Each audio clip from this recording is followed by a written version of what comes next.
Hi everybody, and welcome to my second screencast. Today I'll be talking to you about using and configuring resource pools through vSphere. Some of the objectives we're going to cover today are measuring the CPU contention in certain resource pool configurations and without, creating resource pools, and testing the configurations. Some assumptions. You've got the ESXi5 environment with a few VMs running already, and you have administrator access to vSphere. Let's cover this first. Why resource pools? Well, resource pools are a useful way for prioritizing resources for groups of VMs, and they're also useful for organizing resources for effective and efficient use. Okay, so the first thing we should do is log in with administrator to vSphere. We want to navigate to our VMs here, and we want to start up two of them, because we want something to compare in each of the resource pools we'll be making later on. You're going to want to log in as administrator on each of these machines because we'll be running some CPU busy scripts. These CPU busy scripts basically make the CPU really busy and consume all the CPU resources on the VM. The particular script I'm using here does a couple calculations and then reports back how long the calculation took. If you don't have access to this program, you can use Prime95, which does exactly the same thing, a whole bunch of calculations, and then reports back how long it took. So we need two VMs for that, so start your second one as well. So basically both of these machines running with their CPU busy scripts give us a performance benchmark which we can then use to compare with different types of resource pool configurations and shares. A lower amount of shares will give us a lower amount of resources, and high share, high amount of resources. But at the moment, with these two machines, they're basically getting 100% of a different core from the host each, so they both can do the calculations at the same speed, as you can see here. It only takes 1 second for this batch calculations, 1 second for the other one as well.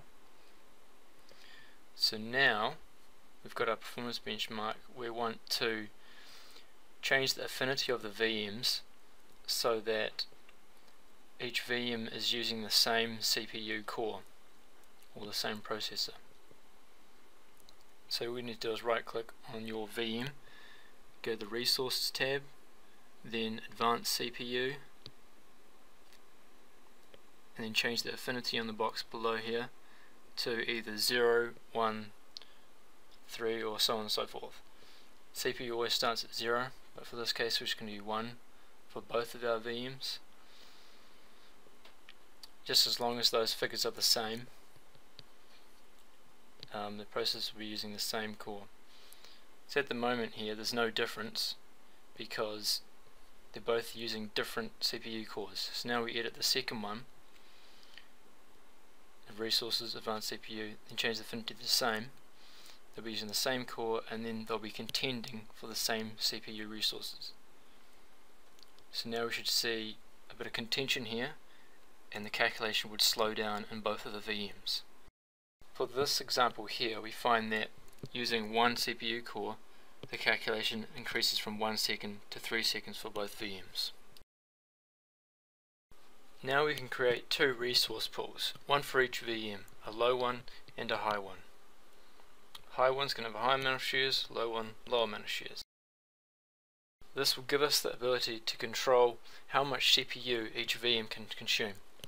So we're going to start with the low one, we'll give it a generic name just so we don't get confused, and then we're going to change the shares to low.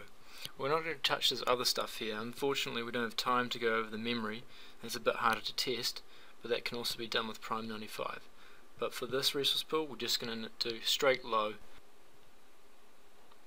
So now we're going to do the exact same thing for the high resource pool. So right click on the hosts, select new resource pool, give it a generic name, high, then from the shares drop down list select high, and we're not going to touch any of this other memory stuff, just like before. We can cover that another time. Then just click OK, and that should be created pretty quickly as well. Now there's a little bit of a trap with resource pools, and here's one example. If you have 3 pools from low to high, with shares ranging from 1000 to 8000, you need to be careful where the VMs are placed. The VM all by itself in the low resource pool, put there because an admin may want it to consume a low amount of resources, actually uses the most because it has more shares compared to the other VMs. The more VMs in a resource pool, the less shares and hence resources each VM gets. There are some simple remedies though. Either even out the VMs in the resource pool or set the shares of the VM manually. We can check the summary very quickly. You can see that the high configuration of resource pool has 8,000 shares. It's quite a bit. So that one VM is going to get 8,000 shares of the CPU. The low only gets 2,000, a very proportionately lower amount, and so gets a low amount of the resources. Now we want to place our virtual machines into the groups, one in each, just like that. And now we can open them up and check how the scripts are doing and how the CPU resources has been divvied up between them. So as you can see by the scripts here, the performance difference between each of the VMs with what resources they were given. So the high machine gets a lot of resources, and so it takes a short amount of time to do the calculations, and the low machine only gets a small benefit from the CPU, and so the calculations take longer.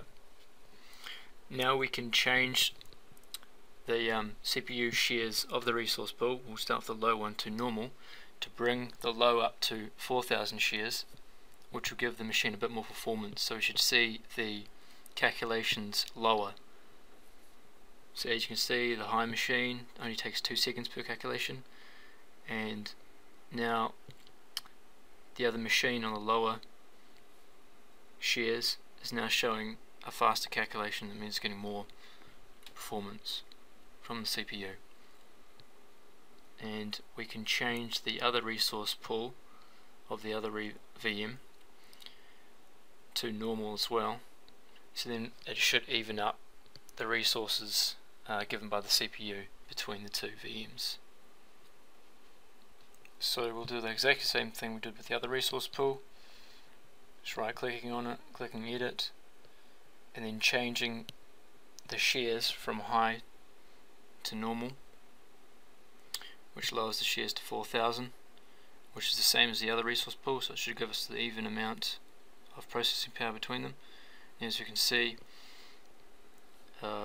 both VMs have exactly the same performance, taking 3 seconds on their calculations each. So after all this, hopefully we've learned about performance differences and contention between differing amounts of resource shares and how to configure and use resource pools effectively.